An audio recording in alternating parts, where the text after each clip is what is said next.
ketika kita istighfar itu masih butuh istighfar yang lain. Nah dalam kebaikan juga gitu. Ketika kita baik jadi orang soleh, ternyata bawaan kita ingin dihormati.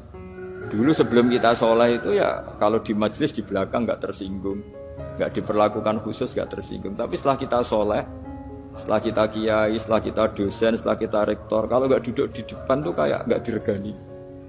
Itu ya termasuk mental-mental yang kurang baik kalau dalam ilmu tasawuf. Justru setelah kita terpelajar, malah permintaannya aneh-aneh.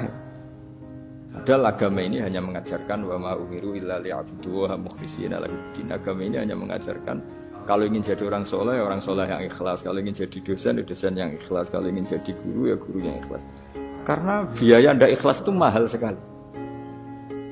Dan kalau sudah mahal sekali ini negara bisa jebol, sistem sosial bisa jebol. Jadi ini hal-hal yang khas kiai, karena kalau yang kajian kampus saya yakin Pak Rektor, Pak Wakil Rektor dan Pak Ketua Yayasan lebih tahu, anak-anak mahasiswa lebih tahu. Saya kalau ngaji di kampus memang kan cerita khas pesantren, karena justru ini saling melengkapi. Saya tidak berubah basi bicara ilmu khas mereka karena mereka lebih tahu. Kalau dalam bahasa Rasulullah SAW, antum a'lamu bi umuri dunyakum. Kamu lebih tahu tentang urusan yang kamu geluti. Tapi kalau urusan akhirat, urusan agama mungkin karena kita yang menekuni itu mungkin kita lebih tahu. Nah, di antara ilmu yang saya utarakan hari ini, sore ini, bahwa orang soleh sendiri itu sebetulnya nanti masih ditanya sama Allah tadi. Kenapa kamu nyembah saya? Karena ingin masuk surga. Kenapa kamu nyembah saya? Takut neraka. Lalu kamu tidak hormat saya, kata Allah. Ketika saya tidak bikin surga, tidak bikin neraka. Akhirnya mereka sadar bahwa ibadah itu harus murni karena Allah Subhanahu wa ta'ala. Bukan karena takut masuk neraka, juga bukan karena ingin masuk surga. Ya sama seperti kita mencintai anak kita, yaitu sebagai karena anak kita. Jangan karena anak kita ringkeng satu, anak kita kumplot. Lalu terus kita membiarkan anak kita saat ada anak kelas. Toh tetap anak kita.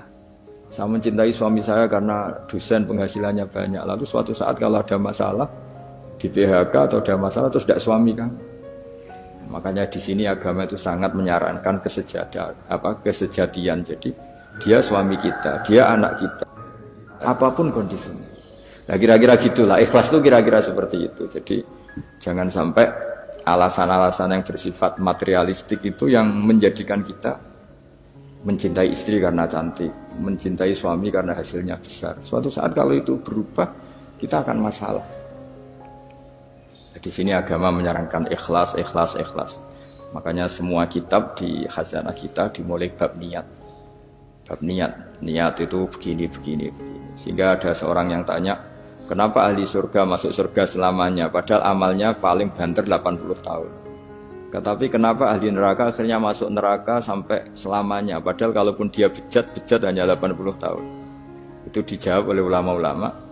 Orang mukmin itu berkomitmen akan iman andikan hidupnya selama-lamanya, sehingga dibalas dengan masuk surga selama-lamanya. Sementara orang yang fasik, yang berbuat hanya mengumbar nafsu, bayangan dia kalaupun hidup 1000 tahun ya akan begitu terus. Dan dia ketika mati dengan status dia berencana andikan sehat maksiat terus. Karena punya rencana seperti itu diganjar neraka yang selamanya lama. Maka saya mohon niat ini juga yang harus mengilhami para rektor, para dosen. Andai kan sudah ada jabat pun tetap berkomitmen pada institusinya, pada yayasannya. Jangan kalau jabat serius, kali tidak jabat malah ganggu. Itu nggak boleh. Harus. Saya sendiri juga gitu. Saya populer apa enggak, saya keren apa enggak, saya akan berkomitmen tetap mengkhidmati agama ini. Dengan seperti itu berarti sudah biniyatin sholihatin, punya niat yang baik.